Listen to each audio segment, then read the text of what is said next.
1절부터 7절 제가 봉독하겠습니다. 사도행전 14장 1절부터 7절. 이에 이고니온에서 두 사도가 함께 유대인의 회당에 들어가 말하니 유대와 헬라의 허다한 무리가 믿더라. 그러나 순종하지 아니하는 유대인들이 이방인들의 마음을 선동하여 형제들에게 악감을 품게 하거늘 두 사도가 오래 있어 주를 힘입어 담대히 말하니 주께서 그들의 손으로 표적과 기사를 행하게 하여 주사 자기 은혜의 말씀을 증언하시니 그 시내의 무리가 나뉘어 유대인을 따르는 자도 있고 두 사도를 따르는 자도 있는지라.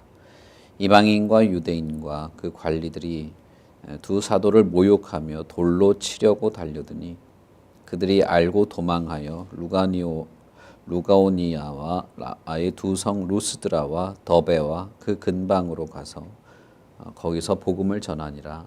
아멘. 버가에서 복음을 전하던 바울과 바나바가 유대인들의 유력 인사들, 유대인 귀족들에 의해서 이제 쫓겨나게 되죠. 쫓겨나서 이제 이고니온으로 가게 됩니다. 이고니온에서도 이 두 사람은 유대인의 회당에 들어가게 됩니다. 유대인의 회당에 들어간 것은 버가와 마찬가지죠. 이 사람들은 먼저 유대인들과 접촉을 했습니다. 그리고 복음을 전하고 많은 사람들이 믿게 되는데 버가에서와 마찬가지로 유대인뿐 아니라 이방인들도 예수 그리스도의 복음으로 믿음을 가지게 되는 일들이 있게 되었죠. 그러나 반면에 여전히 그들을 싫어하는 유대인들도 있었습니다. 어제 말씀드렸던 것처럼 이 성령의 역사, 특히 그리스도가 이방의 빛으로서 이 땅에 오셨는데 그 그리스도를 이어가는, 그리스도를 방불하게 할 만한 사명을 우리가 감당한다고 할 때 그것은 바울 사도나 다른 어떤 복음을 맡은 자들도 예수 그리스도와 같이 이방의 빛과 같은 모습을 가지게 됩니다. 예수님께서 말씀하신 것처럼 세상의 빛으로서 살아가게 되는 것이죠. 이것이 성령께서 비추시는 빛이라고 할 수도 있습니다. 그런데 그런 성령의 역사, 그 현장에서 여전히 어두움에 있는 사람들도 있다는 것이죠. 이 사람들은 이방인이 아니라 유대인이었습니다. 율법이 없는 것도 아니고 하나님을 모르는 것도 아니지만 그러나 빛 가운데 있지 않은 것입니다. 이것은 무슨 윤리적으로 선을 행했다, 하지 않았다 이런 말이 아닙니다. 빛 가운데 있지 않았다는 것은 결국 성령께서 역사하여서 예수 그리스도의 빛을 비추일 때 그것을 거부했다는 것을 말하는 것입니다. 이들은 똑같이 바울과 바나바, 이 두 사도라고 표현된 이 사람들에 대하여 악감정을 가졌습니다. 그리고 이방인들의 마음을 선동하는 이런 선동가적인 행동들을 하게 되죠. 훨씬 더 이 두 사도를 이렇게 배척하는 일이 더 강해졌다는 것을 알 수 있습니다. 더 강하고 강력하고 더 폭력적인 방법으로 밀어내려고 하는 것이 생긴 것이죠. 그래서 이 유대인들뿐 아니라 그 도시에 있는 이방인들의 마음까지도 선동하게 하는 일들이 있게 되었습니다. 그래서 문제가 생겼는데 그것은 무엇이냐 하면 이고니온의 시민들이 두 부류로 나뉘게 되는 일이 있었던 것입니다. 3절에 보시면 그런 문제가 있었음에도 불구하고 이 두 사람은 그 도시에 오래 머물렀습니다. 그리고 주님을 힘입어서 담대하게 말하는데 여기에는 표적과 기사가 드러나게도 되었습니다. 이 표적과 기사는 지난번에 말씀드렸던 것처럼 그리스도의 복음을 전할 때 이 그리스도의 복음이 진실한 것이다. 이것이 정말 하나님의 복음이다라고 하는 것을 증명하기 위해서, 가시적으로 드러내기 위해서 하나님께서 허락하시는 어떤 것이었다. 그런 방법이었다라고 말씀을 드렸죠. 이 표적과 기사가 일반적으로 일어나야 되는 일이 아닙니다. 현대 사회에서도 우리가 뭐 복음을 전하거나 뭐 손을 대고 안수를 하거나 성령의 충만한 능력이 있으면 기적이 일어나야 된다라고 하는 것은 그것은 일상적으로 일어나는 일이거나 성경적인 어떤 개념은 아닙니다. 의외로 이 한국 교회에는 이런 것을 더 이렇게 좋아한다고 해야 될까요? 이런 것에 대해서 훨씬 더 이렇게 이런 것들을 의도하면서 하는 일들이 많은데, 성경에 보시면 바울과 바나바가 복음을 전할 때, 다른 사도들도 마찬가지입니다. 베드로나 요한 같은 사도가 복음을 전할 때 그 사회와 유대 문화와 여러 헬라 지역에서 이 복음이 참으로 하나님으로부터 온 것이다. 이것은 신적인 어떤 계시다라고 하는 것을 그 당시 사람들에게 가시적으로 보여주기 위해서 기적과 표적들이 일어나게 됩니다. 그런데 어떤 사도도 이 기적과 표적을 의도하고 이것 자체를 목적으로 말씀을 전하거나 기도를 하거나 하지 않습니다. 3절에서도 보면 오직 주님께서 그들의 손으로 기적과 표적을 행하셨다라고 말하죠. 그렇게 한 이유는 자기의 은혜의 말씀을 사실로 보여주기 위해서 그렇게 한 것입니다.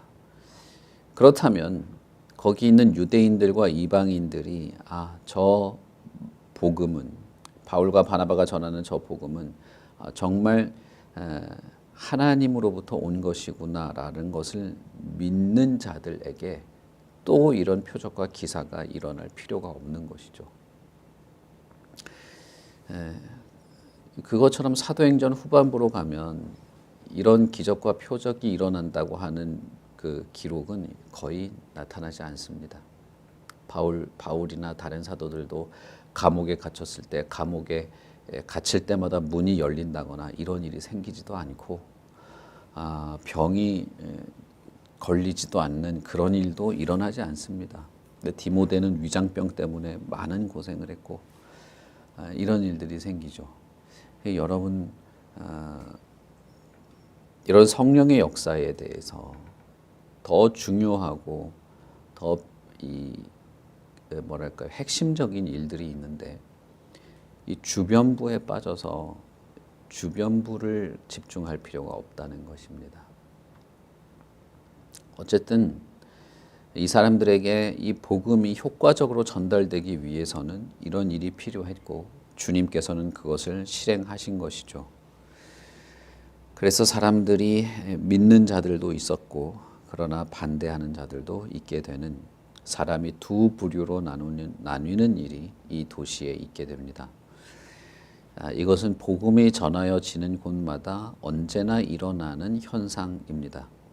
복음이 모든 사람들에게 다 호의적으로 받아들여지는 적이 없고, 그리고 복음이 전하여질 때 복음이 전하여지는 현장의 어떤 역사도 중간 단계에 있는 이 회색지대에 머물러 있는 사람도 없었습니다. 복음을 듣고 그 복음 앞에 엎드려지는 사람이거나 아니면 그 복음을 지독하게 싫어하는 사람이거나 둘 중에 하나인 것입니다. 그런데 여러분 잘 보십시오. 이고니온에서 바울과 바나바는 길거리에 나가서 복음을 전하지 않았습니다. 이 사람들은 회당에서 전했습니다.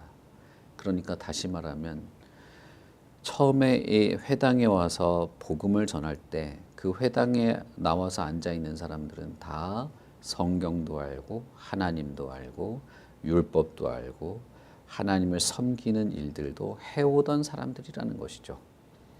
그런데 그 사람들이 두 부류로 나뉜다는 것입니다. 복음이 전하여지는 곳은 언제나 이렇습니다. 그것이 교회 안에서 복음이 선포돼도 언제나 이렇습니다. 참 어렵고 안타까운 일이긴 하지만 그렇고 우리가 경험적으로도 그런 것이죠.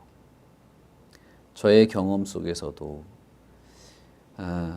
복음을 어떻게든 전하려고 애를 쓰게 되는데 그렇다고 뭔가를 이 사도들처럼 그렇게 엄청난 성령의 능력으로 하지도 않았지만 그렇게 하지도 못했지만 그러나 그럼에도 불구하고 복음이 전해질 때 교회 안에서 나이에 상관없이 부서에 상관없이 장년부든 청년부든 복음이 전해질 때는 언제나 교회 안에서도 사람들이 두 부류로 나뉘었습니다. 그래서 이렇게 예수를 섬겨야 되는 것인 줄 알게 된 것에 대하여 낮아지고 주님께 더 나아가려는 사람이 있는가 하면 반대로 지금껏 해왔던 신앙생활에 머물러 있기를 바라며 오히려 전하는 복음에 대하여 반감을 가지는 사람들이 교회 안에서도 항상 두 부류가 있었던 것이죠. 이것은 사실 복음의 특징입니다. 복음이 전하여질 때 교회 안에서든 회당에서든 길거리에서든 언제나 두 부류였습니다. 중간에 양다리를 걸치고 있는 것은 없었어요. 선포되는 복음, 예수 그리스도의 이 부르심 앞에 겸손히 무릎 꿇고 그 부르심에 반응하거나 아니면 뒤돌아서거나 둘 중에 하나였던 것이죠. 그것은 유대인에게도 이방인에게도 마찬가지였고 회당 안에서도 마찬가지였죠. 2000년 전에도 그랬고 지금도 그런 것입니다. 그러니 이것은 우리를 당황스럽게 하기도 하지만 그러나 이것은 이상한 일이 아니라는 것입니다. 교회 안에서 이런 일들을 보는 것이 참 마음이 아프기도 하죠. 그러나 성령의 역사가 이렇게 드러나게 됩니다. 그리고 특히 바울과 바나바를 싫어했던 부류의 사람들, 이방인들, 유대인들, 이들은 두 사도를 모욕하고 돌로 치려고 달려들게 됩니다. 버가에서는 유력한 인사들이 자신들의 영향력을 이용해서 바울과 바나바를 도시에서 쫓아냈다면 이제는 인격 모독을 하고 돌로 치고 상해를 입히려고 계획을 하게 된 것이죠. 바울과 바나바가 그 사실을 알고 피신을 하게 됩니다. 도망을 간 것이죠. 어떤 면에서는 사람들이 이것을 보고 비겁하다고 말할지도 몰라요. 왜 도망가냐? 돌에 맞아 죽더라도 해야지. 근데 글쎄요. 예전에 우리나라 선교사들도 선교하다가 죽는 일도 있었고 선교가 아니라 우리나라에서 복음을 전하다가 죽는 일들도 많았죠. 그런 위협 앞에서 피하고 도망하는 일이 비겁하다고 생각하지 않습니다. 그걸 굳이 그렇게 전형을 하나 만들어 놓고 복음을 전하면 이렇게 해야 된다는 전형을 만들어 놓고 거기에 못 미치면 폄하할 필요가 전혀 없는 것입니다. 교회 안에서 흔히 벌어지는 이런 무자비한 폭력 가운데 하나가 그런 것입니다. 선교사님들이나 뭐 이런 사람들 보면서도 자기는 편안하게 교회 의자에 앉아서 이렇게 성경을 읽으면서도 왜 거기서 피신했냐, 왜 도망갔냐, 왜 살려달라고 했냐 이런 소리를 하고 있는 건 참 곤란한 문제죠. 바울과 바나바가 자기들을 죽이려고 한다는 사실을 알게 되었을 때 당연히 피신할 수도 있는 겁니다. 복음을 전하는 것이 더 중요한 것이죠. 그들은 루가오니아와 루스드라와 더베 근방으로 피신을 하게 되는데 거기에 가서도 복음을 전하게 됩니다. 앞선 13장에서도 바울과 바나바와 그 복음을 믿는 제자들이 많은 박해를 받고 그 지역에서 쫓겨나게 되는데 그럼에도 불구하고 제자들은 기쁨과 성령에 충만했다라고 마무리를 하죠. 14장에 우리가 읽은 이 압달락에서도 마찬가지입니다. 그들은 많은 어려움을 겪게 됐고 인격의 모욕을 당했고 살해 협박을 당하는 그 위험 속에서도 복음을 전하는 일을 포기하지 않습니다. 루스드라와 더베까지 가서도 복음을 전하는 일들을 이어가게 되죠. 지난번에 말씀드렸던 것처럼 성령의 충만이라고 하는 것은 어떻게 드러날 수 있느냐? 성령 충만은 자신의 상황과 형편과 어떤 어려움과 복음을 향한 도전 앞에서도 포기하지 않고 물러서지 않는 어떤 호기를 드러내고 자신의 담대함을 뽐내는 것이 아니고 주님께서 맡겨주신 사명에 대해서 머뭇거리지 않게 되는 것이 성령의 충만한 것의 어떤 증거라고 말씀을 드렸죠. 바울과 바나바도 마찬가지였습니다. 이들의 상황을 보면 복음을 전하는 일이 얼마나 쉽지 않고 반대가 많아지고 있고 그 반대가 더 강력하게 찾아오고 있는지 느꼈을 겁니다. 우리는 글로 읽지만 이 사람들은 몸으로 느꼈죠. 유대인들과 이방인들의 이 반대가 점점 더 심하여지고 있다는 것을 느끼게 되죠. 그럼에도 불구하고 성령의 충만한 이 은혜와 능력은 그리스도의 복음을 전하는 일을 포기하지 않게 만들었다는 겁니다. 성령의 충만한 어떤 결과, 그 열매는 기적을 일으키는 것도 아니고 자신이 무슨 담대함을 뽐내고 위협에 꼼짝도 하지 않는 그런 것이 아니고 그 수많은 어려움과 혼란과 그 핍박 앞에서도 주님이 주신 사명에 있어서 복음을 전하는 일에 있어서 물러서지 않게 되었다는 것입니다. 앞으로 사도행전을 읽으면서 우리는 그런 일관된 결론들을 얻게 될 것입니다.